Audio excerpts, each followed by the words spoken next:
Hey everybody, it's Jason Blaha here, and it's time for my client Brett's vlog. Brett, back to making progress. Now, some people will note here with some of this when he's shirtless, Brett's probably at the highest body fat he's been since he's ever been a client of mine, but he's significantly detrained, and he will probably lean out as we go, believe it or not, because he lost significant amounts of muscle, several months of no training, then came back as a client. And we're already at a point where if you watch him here, he pulls 475 for something like how many reps? I don't know. I need to check real quick. Yeah, he got 3 reps with 475. So, I mean, he's coming back. Keeping in mind, he has deadlifted well up into the 600s. Now, for reference, though, as far as other lifts, he's kind of not been a great squatter. Down at best around that 400 squat range, something we have to work on. But notice we have this belt squat, and we have supplemental squat work, and so we're going to bring his quads up. Really, it's a quad and adductor issue. It's lack of legs. Again, very strong deadlifter. I think the best bench he's ever hit as one of my clients was 315. And he can do more. He prefers to close grip due to shoulders, long arms. So that's a close grip, by the way. His 315 is not a wide grip. He's done that close grip, and he's pressed over 200 pounds. So when we start looking at the strength standards that I put out, he's definitely hit those, and he has been a lot more jacked than he is now. So he was one of those guys you could tell he clearly lifted, had big traps. Even when he was at a lower body fat and everything. Like I said, he'll probably honestly just recomposition off muscle memory as we go. Now, the week started off with him deadlifting first. That wasn't necessarily what I scheduled, but some stuff happened. He couldn't bench, some things came up, and he just decided to start the week with deadlifts instead of squatting. And so he ended up doing deadlift, then bench day, which you guys see that he close grips. His close grip is coming back up, though. Of course, then he did squat day, then he finished off the week with press. So the close gripping, we're coming back up because, again, this was a 1+ week. He got 3 reps, right? 3 reps. So he's going to be back at, a 315 bench real fast, and then we can move up from there. And we're going to keep it close grip. So, and then we do boring but big. Now, some people are like, well, how come some of your other more advanced guys aren't doing the boring but big, but he is? And I think that's a very good question. And here's what. Muscle memory. Okay. Muscle memory. He is detrained. He's detrained. We need to quickly regain muscle mass and get body composition focused on him. Whereas you take like a lifter like Christian, who is very, very lean, and we're maximizing on certain things with his strength as he slowly bulks back up. So in this case, though, I want to get Brett back into shape quickly. We need those training volumes, right? We need those training volumes, and it's to quickly reestablish hypertrophy. So outside of his 5-3-1 stuff, I'm trying to keep everything, close to 10+ reps. So we're doing a lot of boring but big. We're even doing quite a bit of direct arm work. Because again, we need to bring those arms up. He's a taller guy, taller, lankier guy. So you come back over to comparing to some of my other tall, lanky guys. Well, he's a lot bigger, and he's going to get big again real quick. Don't be surprised if in the next few months in this vlog he puts on 10 pounds of muscle while losing some body fat. Because again, muscle memory.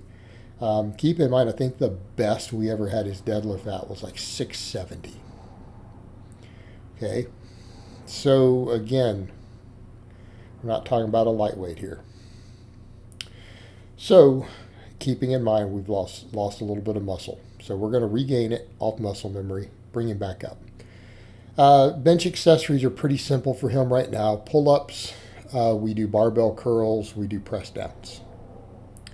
Right, nothing fancy, nothing crazy. And some of the people see this and be like, is this enough supplemental work? Yeah, of course it is. Pull-ups. We're doing 5x10 on the bench after the main work and the press on the press days. You grow off that alone. Look, if you do a heavy ramp up to an AMRAP in these waves, or a peak set, it's not a true AMRAP, and then you do 5x10 quality back off work on a bench press, that's a lot of volume. Same thing on your overhead press day. The upper body's going to grow just fine. And then we do pull-ups, do tricep work, bicep work. Keeping in mind that bicep work, it is full range of motion all the way to the face. It's a multi-joint exercise. That works some shoulders and traps and all of that. We're putting a little more focus on his lower body because that's where he needs it. So, we're seeing the belt squats, we're doing glute ham raises.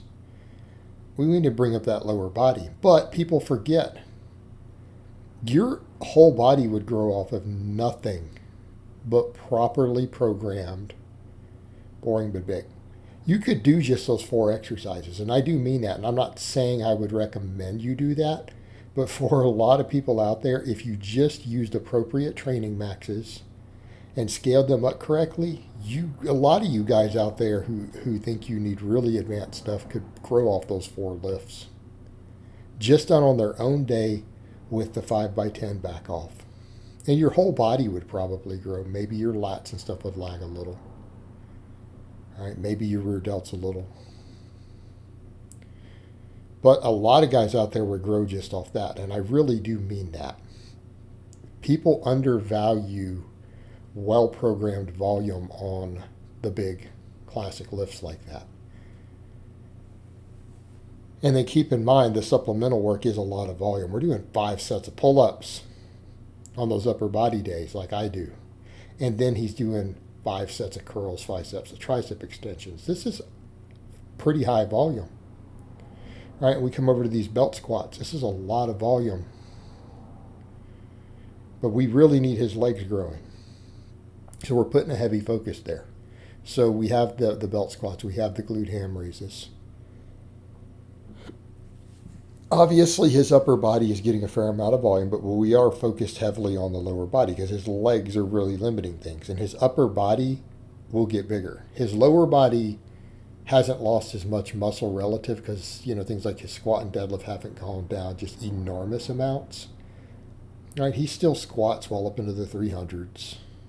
Like even that 315 for 4 we just did. Probably left a rep in the tank. He pulled 550 recently, right before we started this training series. He tested kind of his max out and got 550. All right, so that's what we want. Now, people say, why the leg raises? Again, we need to bring up his squat. And I want to state this over and over. The leg raise is probably the single best abdominal exercise you can do for squatting. Dave Tate states this over and over and over. And let's be realistically here. If you don't think Dave Tate knows how to get people seriously strong, you're a clown. Now, what Dave doesn't explain is why the leg raise.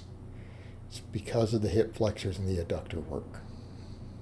It is an ab exercise that actually does work your adductors and abductors both. All right, that's got squat carryover. Because keeping in mind, even the adductor is part of your leg. That's your groin muscle. It runs all the way down to your knee. Big part of the thigh.